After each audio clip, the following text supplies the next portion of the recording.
Today we're back over to the job of the oak tree that fell on the house of glass. And we have to build an A-frame and support this tree somehow so that we can make the next cuts that are over the deck without destroying the deck. And I remembered that I had some 6x8s that I salvaged from a house that was demolished.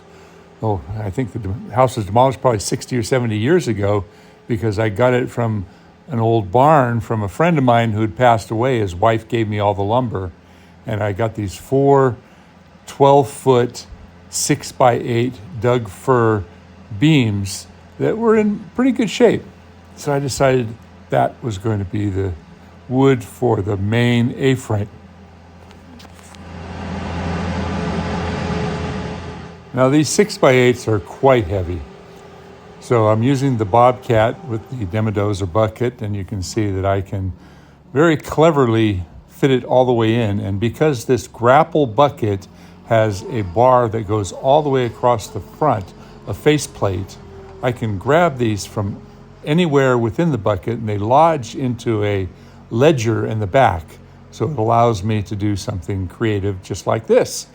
I'm loading up 2 at a time onto the lumber rack of my truck. Yeah, I suppose the 2 of us might have been able to muscle it up there, but if you've got the tools, do it with the tools you've got.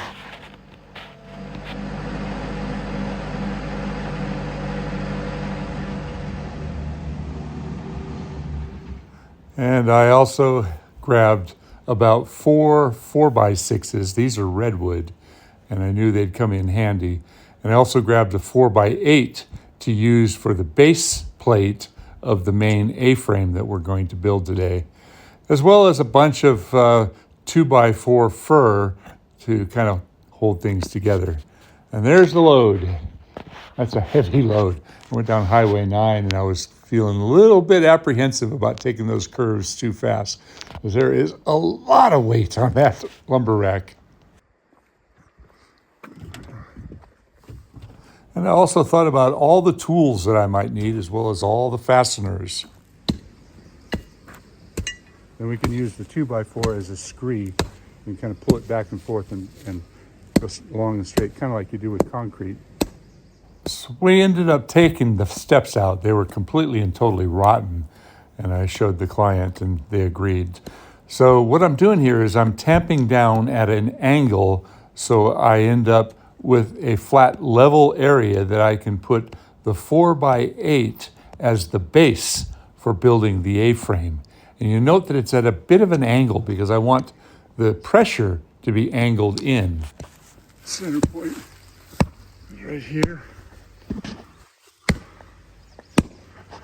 So we have one out here, one over there. They're going to be about 5 feet apart. And that's the angle of this right here, which goes up, and that means it will hit right about there.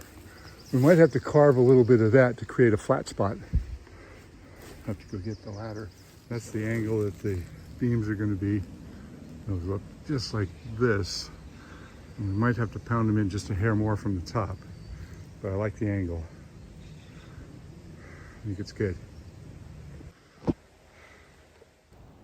Now I wanted these timbers to be secure on solid wood, not bark that might crush. And what I'm doing first is I'm building templates.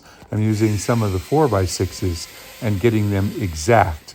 And we're whittling and we're creating flats. We have 2 flats that are the size of the thickness of the 6x8s, the way we're going to configure them.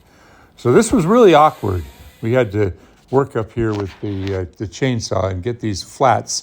And once we got the template completely correct, we were able to transfer it over, scribe some lines, and get the 6x8s perfect. There's a little gap in there. We got to go harder on that side to get it all the way up. Oh, you're just pumping like you did. We have to hit it quite a bit harder on that side to get it to pump in inside the, yeah. So it's going.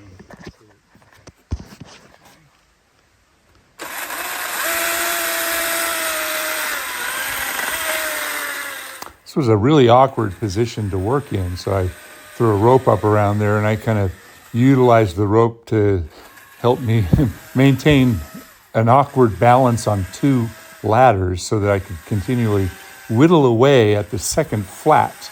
We got the first one in there really well, and it was seated securely all the way up tight up against the top and tight on the bottom. And then I used some big, long, heavy-duty 6-inch screws to screw the bottom to the base plate. Now I've got to get all these little bits out of here, so I've got another flat. Did a lot of measuring and a lot of thinking about what we did before we moved forward.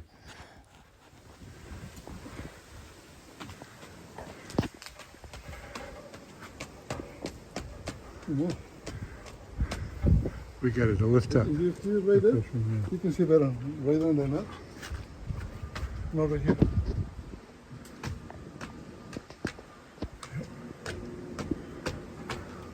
Still some pressure on it, but we got a lot of weight up.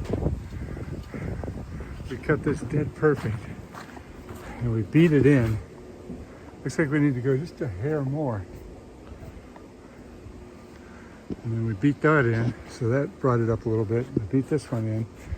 We distributed the weight all the way across. There's a 4x6 underneath this one, down underneath. So that's the strongest point on the deck that we could find. We cut a flat up there because if you put it onto the bark squishes and compresses. So I wanted to be wood on wood, and the same with down here. So we cut a flat down here and cut each of these pieces. We cut templates first. We cut 4x6s, we made them exact, and we worked them until they were perfect, and we used the templates to make that work. I'm really happy.